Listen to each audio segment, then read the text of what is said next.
Hello, welcome back to another video. So we are doing a video on prepping for 75 hard. As you guys know, I am starting January 1st, so I figured that I would post this right before January 1st so we can start prepping. I will be leaving the timestamps here, so whatever it is you are looking for, you can go ahead and click. So we're gonna first start off with timestamp number 1, which is rules. So the rules for 75 hard is 5 is a gallon of water, and 6, no alcohol. So those are the rules. You cannot mess up. If you mess up, you have to start over to day 1, and you are supposed to do that consistently every single day for 75 days with no mess ups. Like I said, if you mess up, you go back to day 1. As you guys know, I did do 75 hard June 19th of this year, and I ended around September 2nd. And I lost 30 pounds doing it. So I did want to share of how I'm going to prep this time around. I've already started prepping. Now that I know what's in store, I think I can kind of give you guys a good little prep on what to do for 75 hard. So first things first, I did do a game plan. I went ahead and I planned out all my workouts for the month of January, and at the end of January I'll go ahead and do February. At the end of February I'll do March. So if you guys are starting, we are starting January 1st, and I think we're ending March 16th. Correct me if I'm wrong. But I think having a game plan so you don't have to think about the workout is already a good way to have it. And for the game plan, I do have 2 recovery days where I'm going to have like a recovery workout, because working out every single day, twice a day for 45 minutes can be a little difficult. So having a recovery day is so important. So my recovery days are Sunday and I think Fridays, which I will just be doing 45-minute walking for both my workouts. Probably both will be outside just because I don't have a treadmill. I don't have a gym membership. I'm doing everything at home. It is totally possible. So I'll go ahead and bring out my schedule just to give you guys kind of an example of what I'm doing. But I think starting off with the game plan, you don't have to do like a month ahead, maybe do a week, but I think it's so important to get that. You don't have to think about the workouts while you have a bunch of other things to work out. It's just one less thing to worry about. So I'm gonna go get my schedule so I can show you guys. Okay, so this would be my schedule. I already have it for January 2024. I have all the rules right here. So I will see it. I place it somewhere I see every day. But for example, my first week, I do have Sunday as recovery. I just realized I don't have to do something because 75 hard technically doesn't start till January 1st. But I have Pilates. I'm also training for a half marathon. So that's why you guys will see a lot of cardio. You guys don't have to do that. You guys do whatever it is that you guys want to do. I found for me, it was easy to do jump roping because it's something I didn't have to think about. Jump roping is a good workout to do if you don't want to think about your workout and if you plan on doing everything at home and not in the gym. So I have Pilates, very, very easy Pilates because I am not at an extreme level. And I'll be doing 4 miles. Also, I find that feels really good for my muscles, and I think it might be a recovery workout, so I went ahead and have that. 4 miles, and then I have arms and back, 2.5 miles. Wednesday, leg day, and then dance. I find that very easy. I do like a very easy dance thing on YouTube. And then walk 4 miles, and then Friday will be my recovery, which is a walk and walk. And then usually Saturday is my long runs. So I do always do something very light and easy, which for me is the dance workouts that I find. You can find it, I think, with Grow with Joe has some good workouts that are beginner friendly and I highly recommend. But I do try to pair my running days with an easy workout because I am really focused on running a half marathon. So that is an example of a week worth of prep. Next thing I would say is go ahead and pick out your books. Sometimes I would be finishing a book and I'd have to hurry up and get to the library, and there was something that I really liked. So I would just spend a long time there. But I think if you have your books already picked out, or make a list of things that are at your local library, because this whole thing can be free if you just go to the library and get yourself a book. Go ahead and have like some options laid out. Find in the nonfiction area. Super easy. I'm reading the Bible, and I don't think I could read the Bible in 75 days to its fullest. So that's the book that I'll be sticking with. I think if you have any questions on the books, you can also refer to his Andy Frisella's website, which is what I did in the Bible. He says it's fine. So I will be reading the Bible for mine. So I don't really have to put too much thought into the books. But you could go ahead and start looking at books that you are interested in so you can have them lined up ready to go once you read one book, because you probably will be reading multiple books. The first time I did 75 Hard, I think I read 3 or 4 books until its fullest. And then next thing for prepping, think about diet and your workout. So the first time that I did 75 Hard, I was not training for a half marathon. So I did a 1700 calorie deficit with intermittent fasting.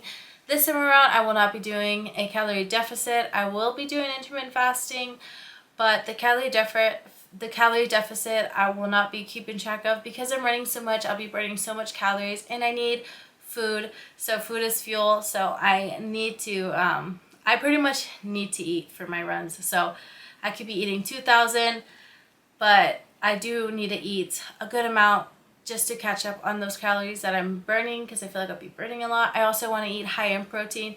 I have not figured out the grams yet, but I'm trying to figure that out currently. I'll probably have this figured out by the time this video is uploaded. But yeah, so I'm focusing on protein and intermittent fasting.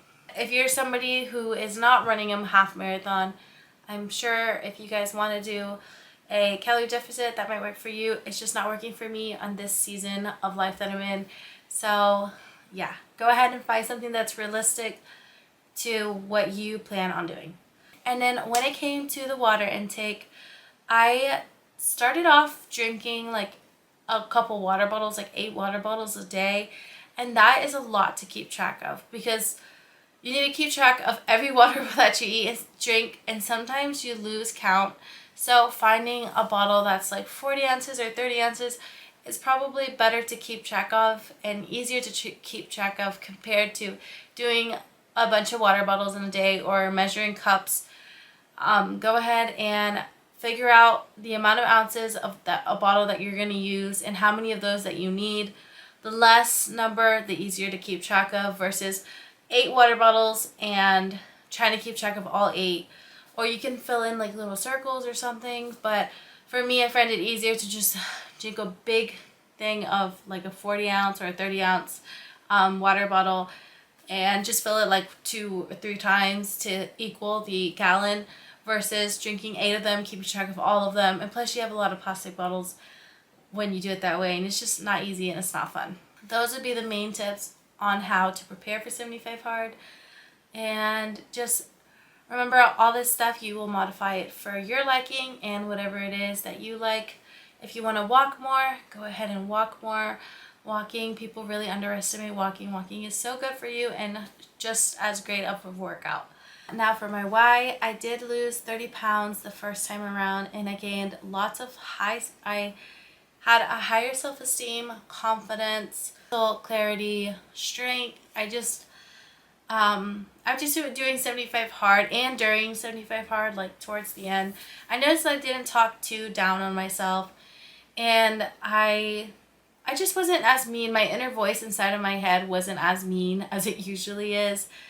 And seeing my transformation from day 1 versus day 75, because this is a mental toughness challenge, I really like the benefits that it gave me. And even today, I don't have many times where I talk bad about myself, where I'm just beating myself up in the mirror. So this challenge really helped me in that kind of way, and I would love those benefits again. So I figured that I would do it again for round 2. Another reason for my why, before I did 75 Hard, I've always done diets, and I failed and I failed and I failed again. I'd say, oh, I'll do this diet, failed. I did keto, gained all that weight that I lost plus more, and I just constantly felt like a failure, and I felt so low, because you don't want to fail at things. Remember, like, there's not one thing that I can do myself. I do everything wrong, and I was just so disappointed in myself because everything I did, I failed at it. And I would say I'll do it, and then another day of failure. I was like, oh, I'll do a water fast. Failed. And then I don't just like fail, I like extremely fail because I'll do the complete opposite.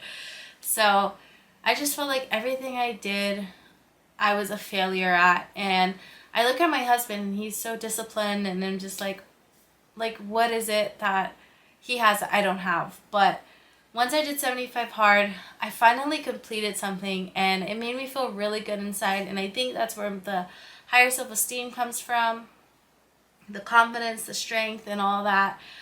I was just like, to complete something that is what's considered a TikTok's hardest challenge, and for me to say that I was able to complete it, it felt good and really just brought my self-esteem up. So doing it again would just, it would kind of just prove that I'm not a failure.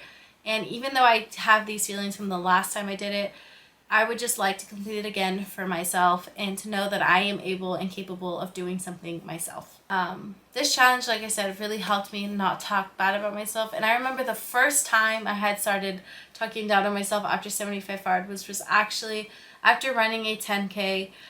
I just started comparing myself to everybody else because I am a bigger girl. I'm 210, 15 pounds, somewhere in between there right now, and seeing everybody else who was not my size running a 10K, running it fast, I just felt really self-conscious. But then I was able to be like, you know what, like, look at where you are right now. And I know that that came from doing this challenge. So I would like for that to happen again and to build my confidence up. So yeah, that is my why. And I think it is very important to know your why and know why you're doing this. But anyways, thank you for watching, and I will see you in tomorrow's video.